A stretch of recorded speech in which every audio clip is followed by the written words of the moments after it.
क्या आपने कभी महसूस किया है कि आपके अंदर कुछ बड़ा करने की ताकत है, लेकिन आप उसे पहचान नहीं पा रहे हैं? क्या आप भी एक ऐसा लीडर बनना चाहते हैं जिसे लोग फॉलो करें, ट्रस्ट करें और रिस्पेक्ट दें? तो आज की इस पावरफुल ऑडियो बुक में हम बात करने वाले हैं दुनिया के महान leadership expert John C Maxwell की शानदार पुस्तक अपने भीतर छुपे लीडर को कैसे जगाएं।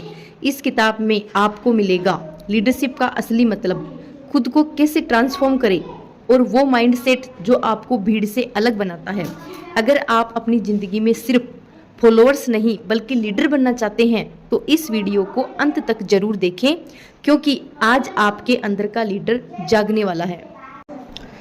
प्रस्तावना: यह एक ऐसा क्षण था जिसे मैं कभी नहीं भूल पाऊंगा। मैं लीडरशिप के विषय पर लेक्चर दे रहा था और हम 15 मिनट का ब्रेक ले रहे थे।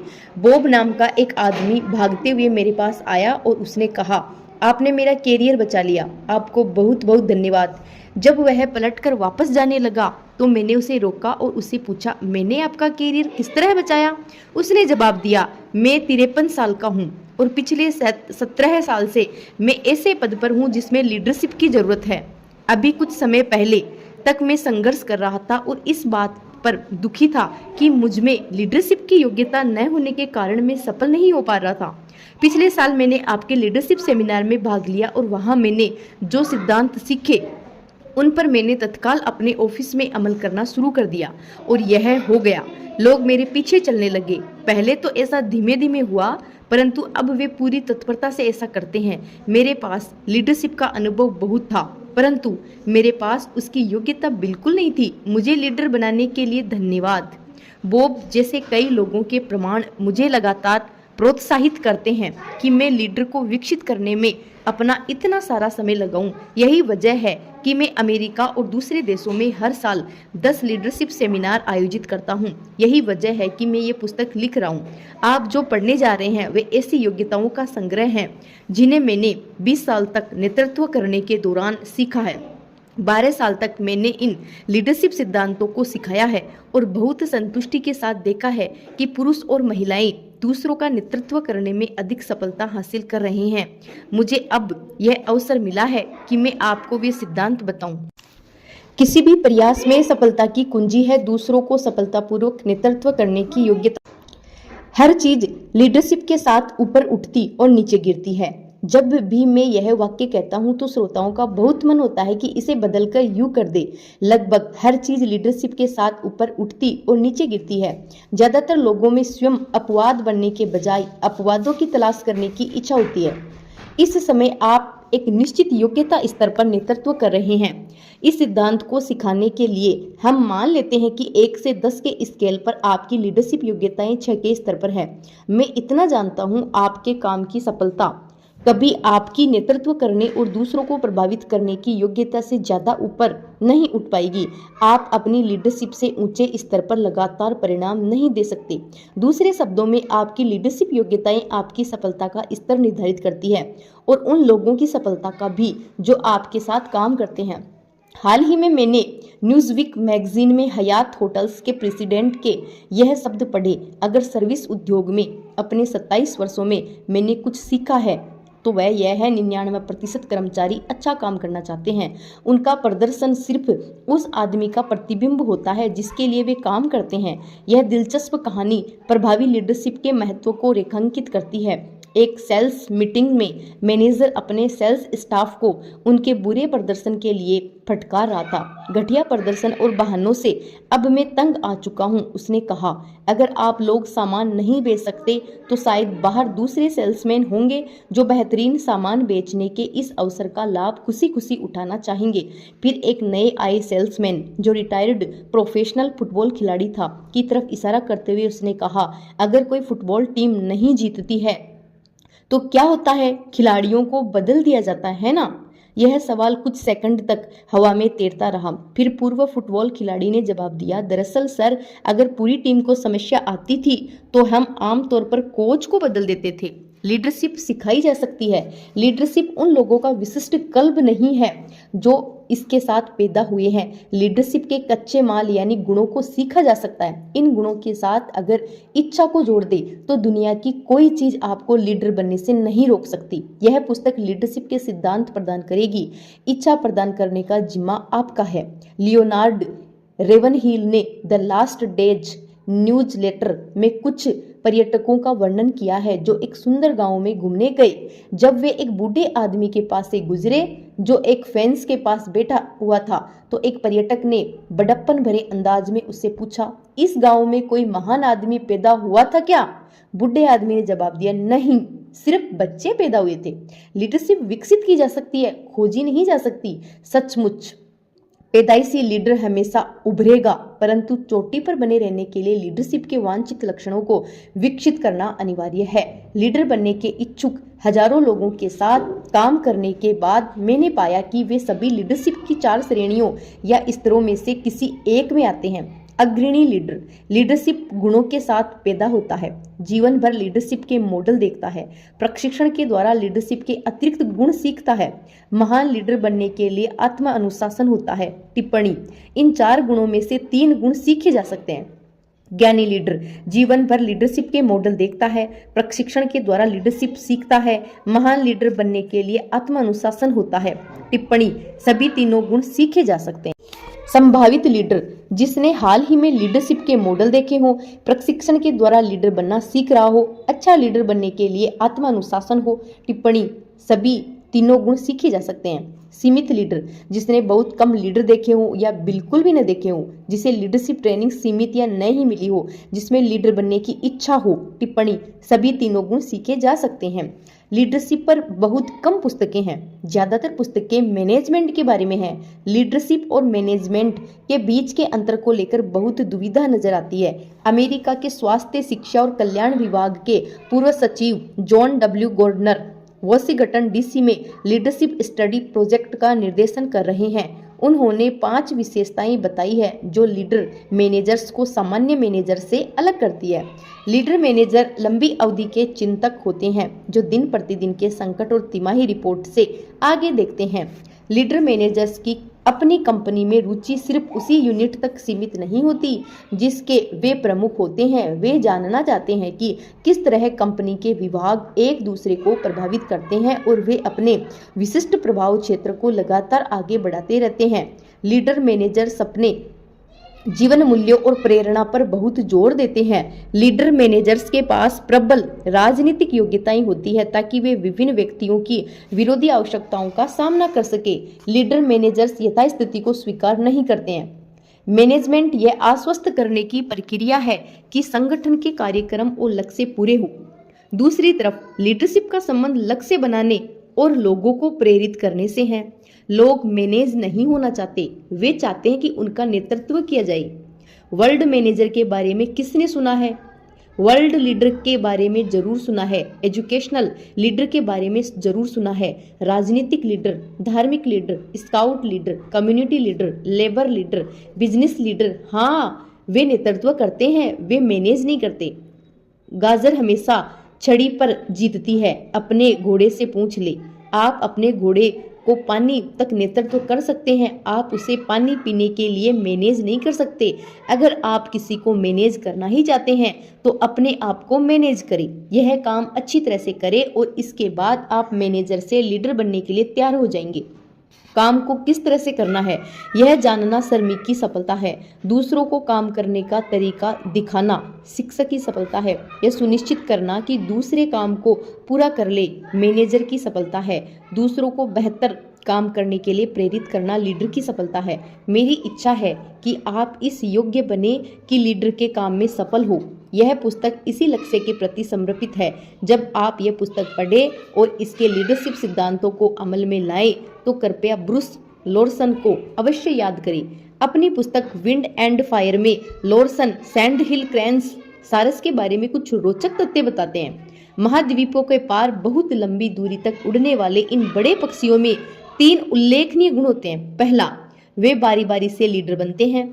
कोई भी पक्षी हर समय सबसे आगे नहीं बना रहता। दूसरा, वे ऐसे लीडर्स चुनते हैं जो थपेड़ों को झेल सके और फिर जब एक पक्षी नेतृत्व करता है तो बाकी उसका उत्साह बढ़ाते हैं और समर्थन करते हैं। आशा है कि आप लीडरशिप के बारे में इतना सीख लेंगे कि आप अपने समूह में सबसे आगे पहुंच जाएंगे। जब आप यह प्रयास करेंगे तो मैं गर्व और आंतरिक संतुष्टि के साथ आपका उत्साह बढ़ाऊंगा और समर्थन करूंगा। हर युग में ऐसा समय आता है जब समय की मांग को पूरा करने के लिए किसी लीडर को आगे आना पड़ता है। इसीलिए ऐसा कोई भी सक्षम लीडर नहीं होता है जिसे अपने युग में नेतृत्व का अवसर न मिले। इस पुस्तक को पढ़े और अपने अवसर का लाभ उठाने के लिए तैयार हो जाए। John C Maxwell. अध्याय 1, लीडरशिप की परिभाषा और प्रभाव। हर आदमी लीडरशिप के बारे में बात करता है, परंतु बहुत कम लोग इसे समझ पाते हैं। ज्यादातर लोग लीडर बनना चाहते हैं, बहुत कम लोग लीडर बनने में सफल हो पाते हैं। मेरी व्यक्तिगत फाइलों में इसकी 50 से अधिक परिभाषाएं विवरण है। आखिर ये जटिल विषय है क्या जिसे हम लीडरशिप कहते हैं? चूंकि हमें से ज्यादातर लोग लीडर बनना चाहते हैं, इसीलिए इसकी परिभाषा देते समय शायद हम भावनात्मक रूप से जुड़ जाते हैं, या शायद किसी लीडर को जानने के कारण हम उसके व्यवहार की नकल करने की कोशिश करते हैं और उसके व्यक्तित्व के हिसाब से लीडरशिप की परिभाषा देने की कोशिश करते हैं। 10 लोगों से लीडरशिप की परिभाषा पूछिए और शायद आपको 10 अलग अलग जवाब मिलेंगे। 40 साल से भी अधिक समय से मैं अपने परिवार में लीडरशिप देख रहा हूँ और अपनी खुद की लीडरशिप विकसित कर रहा हूँ। इतने सालों के अनुभव के बाद मैं इस नतीजे पर पहुंचा हूँ कि लीडरशिप प्रभाव है, बस इतना ही, न इससे कम न इससे ज्यादा। लीडरशिप के बारे में मेरी प्रिय कहावत है, जो अपने आप को लीडर समझता है परंतु अगर कोई उसके पीछे नहीं चल रहा है तो वह सिर्फ टहल रहा है। पावर ट्रेनिंग कॉरपोरेशन के जेम्स सी जॉर्ज ने एग्जीक्यूटिव कम्युनिकेशंस को दिए गए इंटरव्यू में इस बात को बहुत अच्छी तरह से कहा था कि लीडरशिप क्या है। इससे जुड़े नैतिक मुद्दों को एक पल के लिए अलग हटाकर सोचिए और आपको इसकी सिर्फ एक ही परिभाषा मिलेगी। लीडरशिप अनुयायी फॉलोअर्स हासिल करने की योग्यता है। हिटलर एक लीडर था और जिम जॉन भी। जनारेत के Jesus, Martin Luther king junior, mister Churchill, John F Kennedy, ये सब लीडर थे।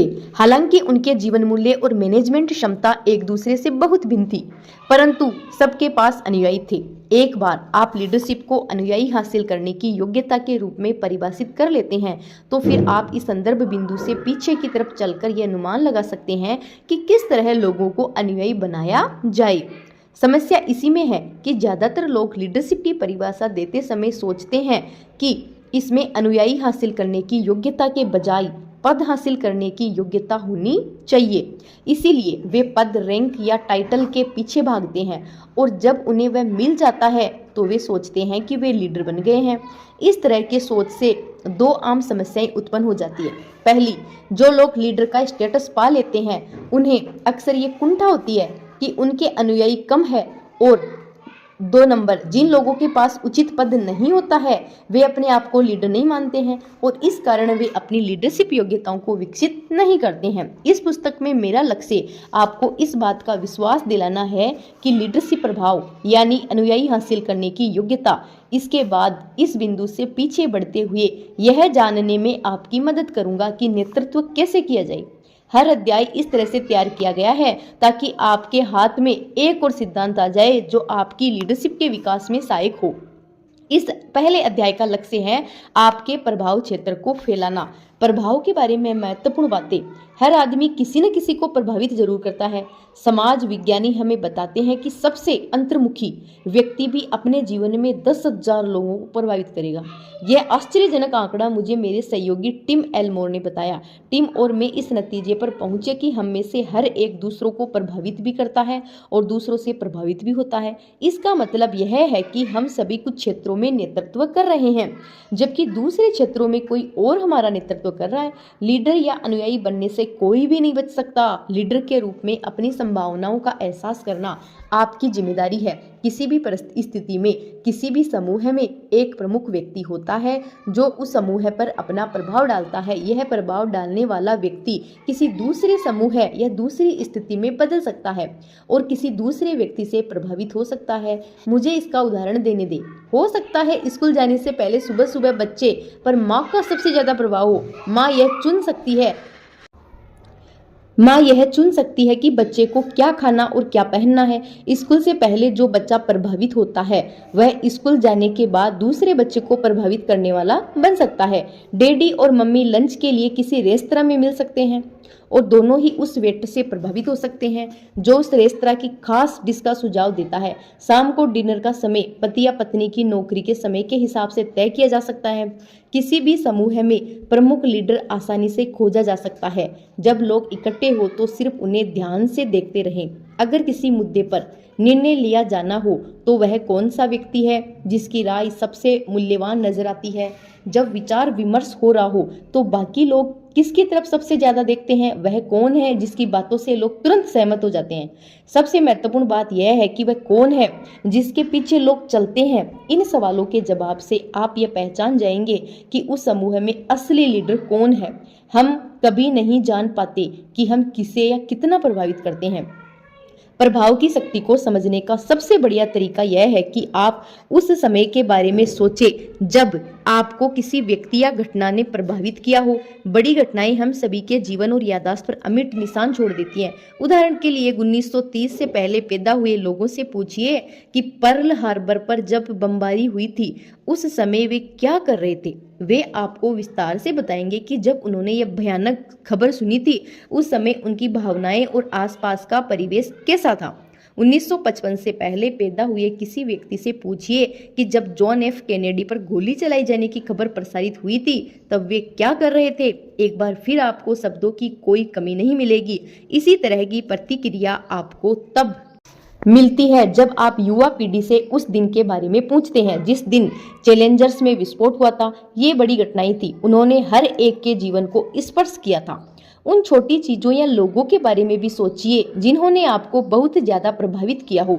अपने खुद के जीवन पर विचार करने पर मैं युवावस्था के एक कैंप को याद करता हूँ जिसने मुझे प्रभावित किया और कैरियर चुनने का संकल्प करने में मेरी मदद की थी। मैं अपनी 7वीं क्लास के टीचर ग्लेन लेदरहुड के बारे में सोचता हूँ, हमारे क्रिसमस ट्री की रोशनियों के बारे में सोचता हूँ जिन्होंने मेरे अंदर हर साल क्रिसमस की भावना जगाई। कॉलेज में एक प्रोफेसर से मिला प्रशंसात्मक पत्र। सूची अनंत है।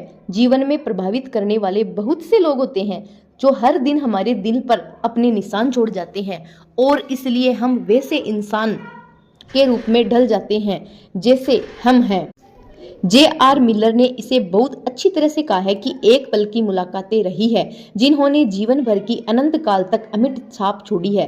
कोई भी उस रहस्यमयी चीज को नहीं समझ सकता जिसे हम प्रभाव की संज्ञा देते हैं, फिर भी हम सभी लगातार प्रभावित करते हैं, चाहे यह उपचार करने, आशीर्वाद देने या सुंदरता के चिन्ह छोड़ने के लिए हो या फिर घायल करने, चोट पहुंचाने, जहर भरने या दूसरे लोगों के जीवन को दूषित करने के लिए हो। जब मुझे पिता के रूप में मेरे प्रभाव का एहसास होता है तो यह सत्य मुझे बहुत गंभीर बना देता है।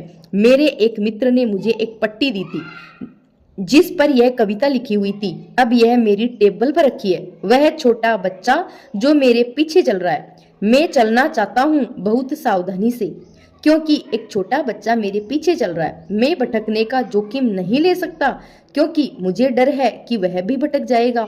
मैं उसकी नजरों से एक बार भी नहीं बच सकता। वह मुझे जो करते देखता है वह भी वही करता है। वह कहता है कि वह भी मेरे जैसा बनेगा। वह छोटा बच्चा जो मेरे पीछे चल रहा है। चलते समय मुझे याद रखना चाहिए, गर्मियों के सूरज और सर्दियों की बर्फ के बीच मैं वर्षों के लिए बना रहा हूँ उस छोटे बच्चे को जो मेरे पीछे चल रहा है। भविष्य का सर्वश्रेष्ठ निवेश है आज सही प्रभाव डालना। मुद्दे की बात यह नहीं है कि आप किसी को प्रभावित करते हैं या नहीं, महत्वपूर्ण तो यह है कि आप किस तरह का प्रभाव छोड़ते हैं और क्या आप अपनी लीडरशिप योग्यताओं का विकास करने को तैयार हैं। लीडर्स पुस्तक में बेनिस और नेनस कहते हैं कि सच तो यह है कि लीडरशिप के अवसर बहुत सारे हैं, अधिकांश लोगों की पहुंच के भीतर। आपको इस पर विश्वास करना चाहिए। इस अध्याय का शेष भाग आपकी मदद करने को समर्पित है ताकि आप आज बेहतर लीडर बनकर आने वाले कल को प्रभावित कर पाए। प्रभाव एक कला है जिसे विकसित किया जा सकता है। विश्वव्यापी public relations agency hill and Knowlton के सीईओ रॉबर्ट डिलेसनिटर देश के सबसे प्रभावशाली ब्रोकरों में से एक है। वे दुनिया के उस मैदान में अपनी लीडरशिप का जादू कुशलता से बुनते हैं जहां सरकारें और बड़े कॉरपोरेशन मिलते हैं। हाल ही में उन्होंने एक पुस्तक लिखी जिसका शीर्षक है पावर एंड इन्फ्लुएंस। इस पुस्तक में वे एक नया विचार देते हैं कि शक्ति के त्रिकोण से लीडर को आगे बढ़ने में मदद मिलती है। वे कहते हैं इस त्रिकोण के 3 बिंदु है: संप्रेषण, पहचान और प्रभाव। आप प्रभावी संप्रेषण से शुरू करते हैं, इससे आपकी पहचान बनती है और बाद में यही पहचान प्रभाव में बदल जाती है। हम अपने प्रभाव और अपनी लीडरशिप की योग्यता को बढ़ा सकते हैं। इसी दृढ़ विश्वास से मैंने एक शैक्षणिक टूल विकसित किया ताकि लोग ये जान सके कि वे इस समय लीडरशिप के किस स्तर पर हैं और यह जानने के बाद अपने प्रभाव के स्तर को बढ़ा सके। दोस्तों, अब पढ़ने जा रहे हैं लीडरशिप के स्तर। स्तर 1, पद। यह लीडरशिप का सबसे आधारभूत प्रवेश स्तर है। आपके पास सिर्फ उतना ही प्रभाव होता है जितना आपके पद के साथ जुड़ा हो। जो लोग इस स्तर पर रहते हैं उन्हें क्षेत्रीय अधिकार, प्रोटोकॉल, परंपरा, संगठनात्मक स्तर के अधिकार मिलते हैं। वैसे देखा जाए तो यह चीजें नकारात्मक नहीं है जब तक कि सिर्फ यही अधिकार प्रभाव डालने का आधार न बन जाए। बहरहाल ये चीजें लीडरशिप योग्यता की बहुत कमजोर विकल्प है।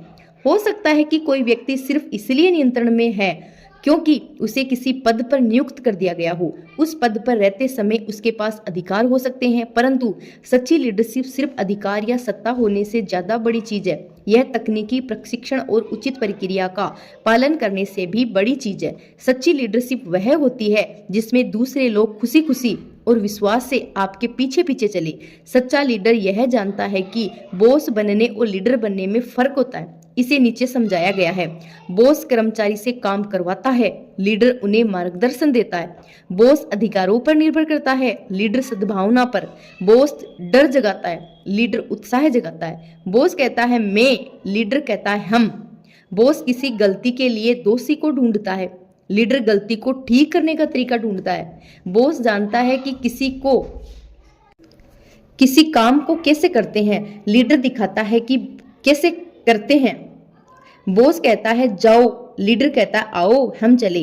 पद पर बैठे लीडर की विशेषताएं सुरक्षा योग्यता के बजाय पद पर निर्भर करती है। इसका उदाहरण है प्रथम विश्व युद्ध में एक सैनिक की कहानी। इस सैनिक ने युद्ध के मैदान में चिल्लाकर कहा माचिस बुझाओ। वह दहल गया जब उसे यह पता चला कि गलती करने वाला कोई और नहीं बल्कि जनरल ब्लैक जैक प्रसिंग था। जनरल को पहचानने के बाद सैनिक घबराने लगा कि उसे गंभीर सजा मिलेगी। उसने हकलाते हुए माफी मांगने की कोशिश की। जनरल ने उसकी पीठ थपथपाते हुए कहा कोई बात नहीं बेटे, इस बात की खुशी मनाओ कि मैं सेकंड लेफ्टिनेंट नहीं हूँ। यह आसानी से समझ में आने वाली बात है। किसी व्यक्ति की वास्तविक योग्यता और इस वजह से मिलने वाले प्रभाव का स्तर जितना ऊंचा होता है वह उतना ही ज्यादा सुरक्षित और आत्मविश्वास से भरा होता है। अक्सर यह स्तर नियुक्ति से मिलता है। पद के अलावा लीडरशिप के बाकी सभी स्तर योग्यता द्वारा हासिल किए जाते हैं। लियो ड्यूरोकर एक प्रदर्शन मैच में फर्स्ट बेस में कोचिंग दे रहे थे जहां जायंट्स बेस्ट पॉइंट में खेल रहे थे। हल्ला मचाने वाला एक कैडेट जियो पर चिल्ला रहा था और उसे उत्तेजित करने की कोशिस कर रहा था। अरे लियो, वह चिल्लाया, तुम्हारे जैसा घटिया आदमी मेजर लीग में कैसे आ गया? लियो ने पलटकर जवाब दिया, मेरे सांसद ने मुझे नियुक्त किया है। लोग पद पर बैठे लीडर के अधिकार क्षेत्र के बाहर उसके पीछे नहीं चलते। लोग इस तरह के लीडर के पीछे वहीं तक चलते हैं जहां तक उसका अधिकार क्षेत्र होता है। वे सिर्फ उतना ही करते हैं जितना उन्हें मजबूरी में करना पड़े। मनोबल हमेशा कम रहता है। जब लीडर में आत्मविश्वास कम होता है तो उसके अनुयायियों में प्रतिबद्धता का अभाव होता है। वे उस छोटे बच्चे की तरह होते हैं जिससे एक बार बिली ग्राहम ने सबसे नजदीकी पोस्ट ऑफिस का रास्ता पूछा था। जब बच्चे ने बता दिया तो डॉक्टर ग्राहम ने उसे धन्यवाद देते हुए कहा, अगर तुम आज शाम सभागृह में मेरा भाषण सुनने आओगे तो तुम जान जाओगे कि स्वर्ग तक कैसे पहुंचा जाए। मुझे नहीं लगता कि मैं आपका भाषण सुनने आऊंगा, बच्चे ने जवाब दिया। आपको स्वर्ग जाने का रास्ता कैसे मालूम होगा? आपको तो पोस्ट ऑफिस पहुंचने का रास्ता भी नहीं मालूम। सिर्फ पद की वजह से जो लोग लीडर बनते हैं उन्हें स्वयंसेवकों, बुद्धिजीवी, कर्मचारियों और युवाओं के साथ काम करने में ज्यादा मुश्किल आती है। स्वयंसेवक किसी संगठन में पैसे के लिए काम नहीं करते। इस वजह से पद पर आसीन लीडर उनसे काम करवाने के लिए आर्थिक पैंतरे नहीं आजमा सकता। बुद्धिजीवी कर्मचारियों को निर्णय लेने में भागीदारी की आदत होती है, इसीलिए वे तानाशाही पर आधारित लीडरशिप से चिढ़ते हैं। खास तौर पर बेबी बूमर सत्ता या अधिकार के प्रतीकों से प्रभावित नहीं होते। हम में से ज्यादातर को सिखाया गया है कि लीडरशिप पद से जुड़ी होती है, परंतु जब हम असली दुनिया में जाते हैं और ये देखते हैं कि पद होने के बावजूद बहुत कम लोग हमारे पीछे पीछे चल रहे हैं, तो हमें कुंठा होने लगती है। दूसरों का नेतृत्व करने में हमें जिस खुशी और सफलता का एहसास होता है, वह लीडरशिप की सीढ़ियों या स्तरों पर ऊपर की तरफ चढ़ते जाने की हमारी क्षमता पर निर्भर करता है। दूसरा स्तर है अनुमति। फ्रेड स्मिथ कहते हैं कि लीडरशिप का मतलब है लोगों से अपने लिए ऐसा काम करवाना जिसे करने के लिए वे बाध्य न हो। यह तभी हो सकता है जब आप प्रभाव के दूसरे स्तर पर पहुंच जाए। लोगों को इस बात की परवाह नहीं होती है कि आप कितना जानते हैं, जब तक कि उन्हें यह पता न चल जाए कि आप उनका कितना ख्याल रखते हैं। लीडरशिप दिमाग से नहीं, दिल से शुरू होता है। यह नियमों से नहीं बल्कि अर्थपूर्ण संबंधों से विकसित होती है। पद के स्तर पर बैठे लीडर अक्सर दमन करके नेतृत्व करते हैं। वे उन मुर्गों की तरह होते हैं जिनका अध्ययन नॉर्वे के मनोवैज्ञानिक टी स्लेजेंड्रप एप ने किया था। इस अध्ययन के बाद उन्होंने चोंच मारने के क्रम का सिद्धांत दिया, जिसका प्रयोग आज सभी तरह के सामाजिक संबंधों का वर्णन करने के लिए किया जाता है। स्लेजेंड्रप एब ने पाया कि मुर्गियों के किसी झुंड में आमतौर पर एक मुर्गी बाकी सभी मुर्गियों पर शासन करती है। वह किसी भी दूसरी मुर्गी को चोंच मार सकती है, परंतु कोई मुर्गी पलटकर उसे चोंच नहीं मार सकती। दूसरे नंबर पर वह मुर्गी आती है जो पहले नंबर की मुर्गी को छोड़कर बाकी सभी मुर्गियों को चोंच मार सकती है। इसी तरह बाकी सभी मुर्गियों में भी यही क्रम नीचे तक चलता रहता है और अंत में वह दुर्भाग्यशाली मुर्गी बचती है जिसे सब चोंच मार सकते हैं, परंतु वह किसी को चोंच नहीं मार सकती। इसके विपरीत अनुमति के स्तर पर बैठा लीडर पारस्परिक रिश्तों के द्वारा नेतृत्व करता है। उसका मकसद चोंच मारने के क्रम को सुनिश्चित करना नहीं बल्कि लोगों का विकास करना होता है। इस स्तर पर व्यक्ति की आवश्यकताओं और इच्छाओं पर समय, ऊर्जा और पूरा ध्यान केंद्रित किया जाता है। लोगों और उनकी आवश्यकताओं पर ध्यान केंद्रित करना अनिवार्य क्यों है? इसका आश्चर्यजनक उदाहरण हमें एमिटाई एडजिल ओनी की पुस्तक मॉडर्न ऑर्गेनाइजेशन में मिलता है। हेनरी फोर्ड की कहानी बताते हुए वे कहते हैं कि उन्होंने एक आदर्श कार मॉडल टी बनाई जिससे किसी भी दूसरी कार की जरूरत खत्म हो गई। उनका पूरा ध्यान प्रोडक्ट पर केंद्रित था। वे पूरी दुनिया को मॉडल टी कारों से भर देना चाहते थे, परंतु जब लोगों ने उनके पास आकर यह कहा, मिस्टर फोर्ड, हम दूसरे रंग की कार पसंद करेंगे, तो फोर्ड का मतलब था आप अपनी पसंद का कोई भी रंग चुन सकते हैं, बशर्ते ये काला हो। और इसी के बाद पतन शुरू हुआ। जो लोग मजबूत और स्थायी रिश्ते नहीं बना पाते, उन्हें जल्दी ही यह पता चल जाता है कि वे लंबी और प्रभावी लीडरशिप नहीं दे पाएंगे। इस पुस्तक के 7वें अध्याय अपनी सबसे मूल्यवान संपत्ति विकसित करना लोग में इस विषय पर अधिक विस्तार से चर्चा की जाएगी। यह कहने की जरूरत नहीं है कि आप नेतृत्व किए बिना लोगों से प्रेम तो कर सकते हैं, परंतु आप लोगों से प्रेम किए बिना उनका नेतृत्व नहीं कर सकते। चेतावनी, किसी स्तर को लांघने की कोशिश न करें। जिस स्तर को सबसे ज्यादा बार लांघा जाता है वह दूसरा स्तर अनुमति। उदाहरण के लिए मान लीजिए कोई पति विवाह करने के बाद पहले स्तर यानी पद पर है और वह सीधे ही तीसरे स्तर पर यानी उत्पादन पर पहुंच जाए। वह अपने परिवार के लिए बहुत पैसे कमा सकता है, परंतु इस प्रक्रिया में वह उन अनिवार्य रिश्तों को नजरअंदाज कर देता है जो परिवार को एक सूत्र में बांधे रखते हैं। परिवार बिखर जाता है और पति का बिजनेस भी।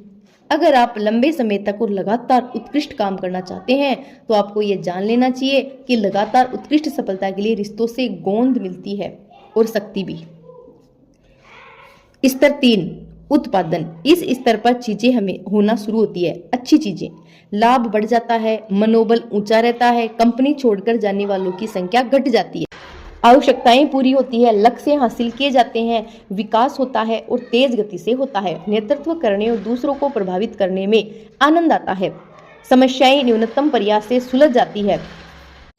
संगठन के विकास में योगदान देने वाले लोगों के साथ ताजे आंकड़ों पर नियमित रूप से चर्चा होती है। हर व्यक्ति का पूरा ध्यान परिणामों की तरफ होता है। दरअसल काम किए ही इसलिए जाते हैं ताकि परिणाम मिले। यह दूसरे और तीसरे स्तर के बीच का सबसे बड़ा अंतर है। रिश्तों के स्तर पर लोग सिर्फ मिलने के लिए इकट्ठे होते हैं उनका कोई दूसरा मकसद नहीं होता है। परिणामों के स्तर पर लोग किसी लक्ष्य को हासिल करने के लिए इकट्ठे होते हैं। सिर्फ मिलने के लिए इकट्ठे होना उन्हें अच्छा लगता है, परंतु किसी चीज को हासिल करने के लिए इकट्ठे होना उन्हें बहुत ज्यादा अच्छा लगता है। दूसरे शब्दों में उनका पूरा ध्यान परिणामों पर केंद्रित होता है। वे उस पात्र की तरह होते हैं जिसे जैक निकलसन ने 5 इजी पीसेस नामक फिल्म में निभाया था। फिल्म में एक प्रसिद्ध दृश्य है जिसमें वह एक रेस्तरां में बैठा है और वेटर उसे बताता है कि उसने टोस्ट का जो साइड ऑर्डर दिया था वह उसे नहीं मिल सकता। कल्पना शक्ति के माध्यम से वह अपनी समस्या सुलझाने का रास्ता सोच लेता है। पहले तो वह टोस्ट पर चिकन सलाद सैंडविच का ऑर्डर देता है, फिर वह वेटर को निर्देश देता है कि उस पर सलाद मत डालना, उसकी जगह बटर लगा देना और चिकन भी रहने देना। मेरी प्रिय कहानियों में से एक यात्रा करने वाले सेल्समैन के बारे में है जो कंपनी में अभी अभी शामिल हुआ है। उसने होम ऑफिस में अपनी पहली सेल्स रिपोर्ट भेजी। रिपोर्ट पढ़कर पूरा सेल्स डिपार्टमेंट दंग रह गया, क्योंकि यह साफ था कि नया सेल्समैन अज्ञानी था। उसने यह लिखा था, हम आया सामान लेकर। जिन लोगों ने एक धेले को भी माल हमसे नहीं खरीदा तो हमने उन लोगों को अपनो माल बेच दियो। अब हम चलिया शिकागो। इससे पहले कि सेल्स मैनेजर उस सेल्समैन को कोई जवाब भेज पाए, शिकागो से उसी सेल्समैन की चिट्ठी फिर आ गई। हम यहाँ आ गयो है और 5 लाख को माल बेच दियो है।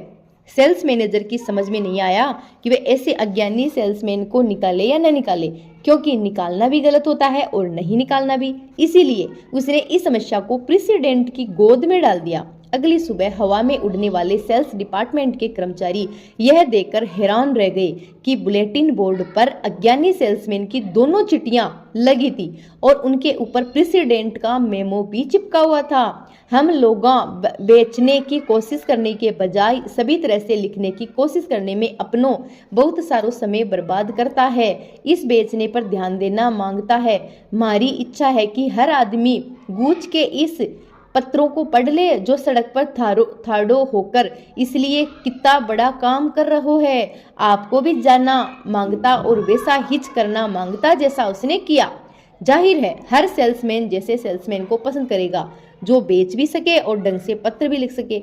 बहरहाल कई ऐसे लोगों ने महान परिणाम हासिल किए जो शिक्षित नहीं थे। एक दिन मेरे स्टाफ के एक सदस्य डैन रिंडेल ने मुझसे एक ऐसी बात कही जिसे मैं कभी नहीं भूला। अगर पहला स्तर यानी पद लीडरशिप का द्वार है तो दूसरा स्तर यानी अनुमति इसकी नींव है। स्तर नंबर 4, लोगों का विकास। आप किसी लीडर को किस तरह पहचान सकते हैं? रॉबर्ट टाउनसेंड के अनुसार लीडर सब आकारों, उम्रों, साइजों, स्थितियों में आते हैं। कुछ कमजोर प्रशासक होते हैं जबकि कुछ ज्यादा प्रतिभाशाली नहीं दिखते।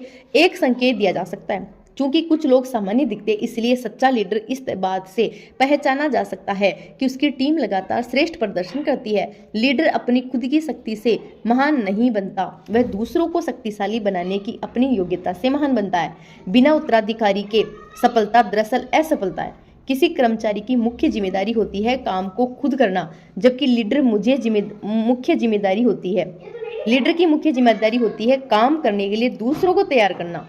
लीडर के प्रति वफादारी तब चरम सीमा पर पहुंच जाती है जब अनुयायी ने लीडर के मार्गदर्शन में व्यक्तिगत विकास किया हो। इस सिलसिले पर ध्यान दें। दूसरे स्तर पर अनुयायी लीडर से प्रेम करता है। तीसरे स्तर पर वह लीडर की सराहना करता है। चौथे स्तर पर वह अनुयायी लीडर के प्रति वफादार होता है। क्यों? व्यक्तिगत विकास में लोगों की मदद करके आप उनका दिल जीत लेते हैं। मेरे